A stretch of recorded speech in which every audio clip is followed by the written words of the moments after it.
नमस्कार साथियों, मैं दिशा वेलफेयर से रूपाली सिंह।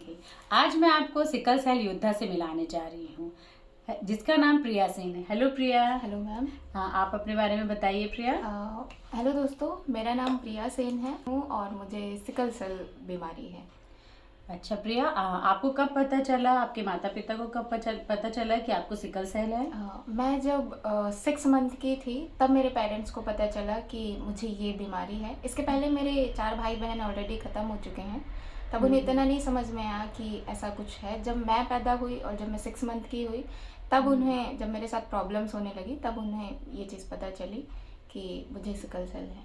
अच्छा, तो पहले उनको नहीं पता था कि ये कोई बीमारी होती है? नहीं, उन्हें नहीं पता था। अच्छा, जब 4 बच्चे होने के बाद 5वें बच्चे में जब टेस्ट कराया तब पता चला। तो हाँ। जब आपने टेस्ट हो गया, आपको माता पिता को पता चला कि ये सिकल सेल, तो उन्होंने इसके उपचार के लिए क्या क्या किया तुम्हारे साथ?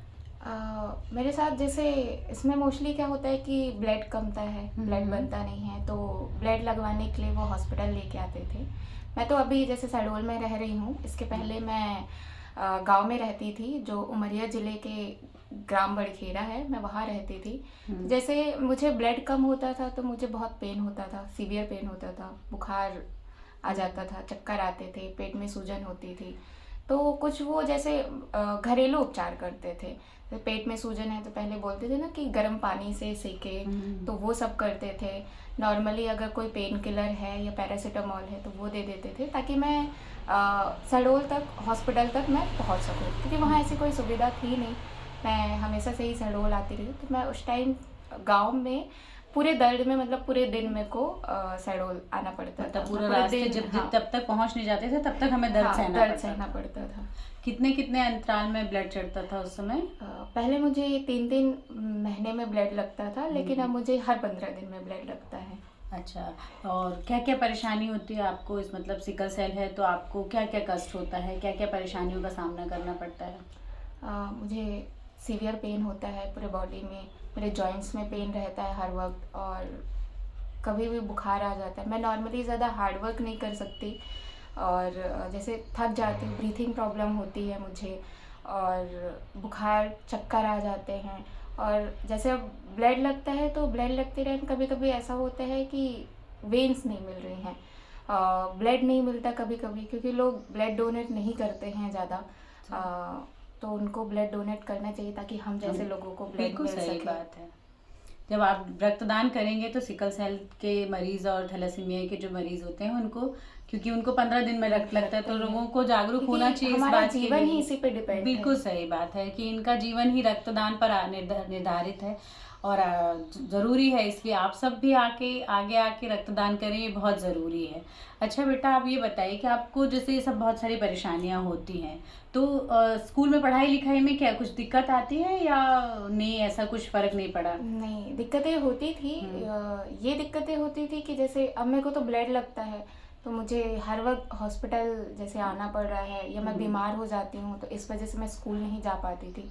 काफ़ी सिलेबस मेरा पीछे रह जाता था। मेरे सारे दोस्त स्कूल टाइम से जाते थे, खेलते थे। मेरे पेरेंट्स मुझे खेलने नहीं देते थे ज़्यादा, कि अगर ज़्यादा थक जाओगी या कुछ हो गया तो बीमार पड़ जाओगी, ब्लड कम हो जाएगा।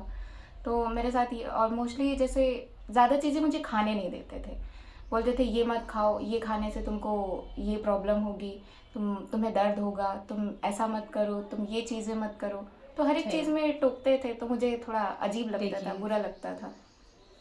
इन बच्चों को नॉर्मल बच्चों की तरह ट्रीट नहीं किया जाता, तो स्वाभाविक सी बात है कि बच्चों को बहुत ख़राब लगेगा। तो हम तो सभी पेरेंट्स से ये निवेदन करेंगे कि इन बच्चों को भी नॉर्मल बच्चों की तरह ही ट्रीट किया जाए। बस एक इसका ऑप्शन ये है कि हमेशा उनको समय समय पे दवाइयाँ देते रहना चाहिए। अगर आप समय समय पे डॉक्टर को दिखाएंगे और रेगुलर जो डॉक्टर कहता है आपको वो दवाई अगर आप रेगुलर देंगे, तो बच्चों को ऐसी कोई परेशानी नहीं होगी कि उन्हें स्कूल से गोल मारना पड़े या स्कूल में नॉर्मल बच्चों की तरह खेला ना जा सके। तो ये बताइए कि आप जो जानकारियां हैं किस माध्यम से आपको प्राप्त होती रहती हैं? मतलब जो सिकल सेल है तो उसके लिए कोई अवेयरनेस के प्रोग्राम होते हैं या कोई जानकारी है, आपको कैसे मिलती है?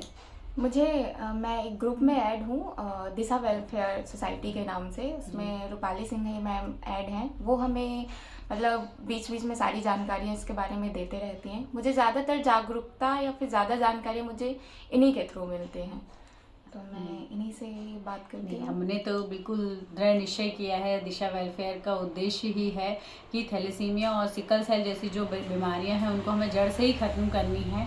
तो जब आप सब हमारा सहयोग करेंगे और हमारे जागरूकता में आप सब साथ देंगे तभी हम इसको ख़त्म कर सकते हैं। तो ये आप ये बताइए कि आपने ये क्यों निश्चय किया है कि मैं खुद अगर सिकल सेल से पीड़ित हूँ तो मैं एक सामान्य लड़के से, जो स्वस्थ लड़का होगा, उससे शादी करेंगे, ऐसा क्यों आपने सोचा है? हाँ, मैंने इसलिए सोचा क्योंकि जो मेरे पेरेंट्स हैं वो भी माइनर में हैं। मेरे मम्मी को भी है, मेरे पापा को भी है।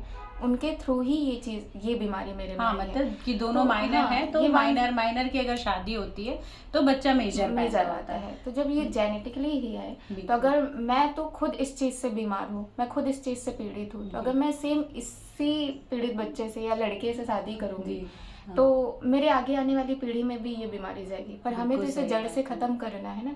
तो इसलिए मैंने ये सोचा कि मैं बिल्कुल। जब भी शादी करूँगी तो एक नॉर्मल लड़के से करूँगी जिसको ना माइनर में हो ना मेजर में हो। बिल्कुल, बहुत सही बात है। और यही जागरूकता का ये पहला कदम है कि शादी से पहले ही हमें इस चीज़ का ज्ञान होना चाहिए कि सिकल सेल क्या है। अगर हम इससे जागरूक हो गए तो हम आगे की पीढ़ी में ये जाने से रोक सकते हैं।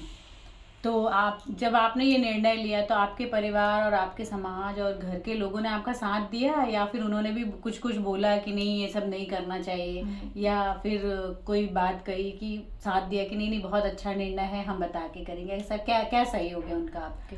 मेरे पेरेंट्स का, मेरे घर वालों का, सबका यही सहयोग है कि हम जब भी शादी करेंगे तो सामने वाले इंसान को सारी जानकारी देंगे, उन्हें सब चीज़ें बताएंगे कि क्या क्या होता है मेरे साथ, क्या प्रॉब्लम है, मुझे क्या बीमारी है।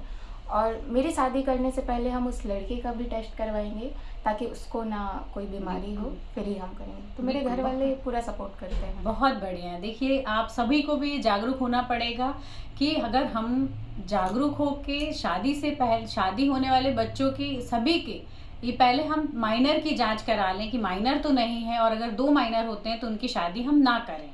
तो हाँ, तभी हम इस बीमारी को जड़ से ख़त्म कर सकते हैं। बहुत ही अच्छी जानकारी हमको प्रिया ने दी है।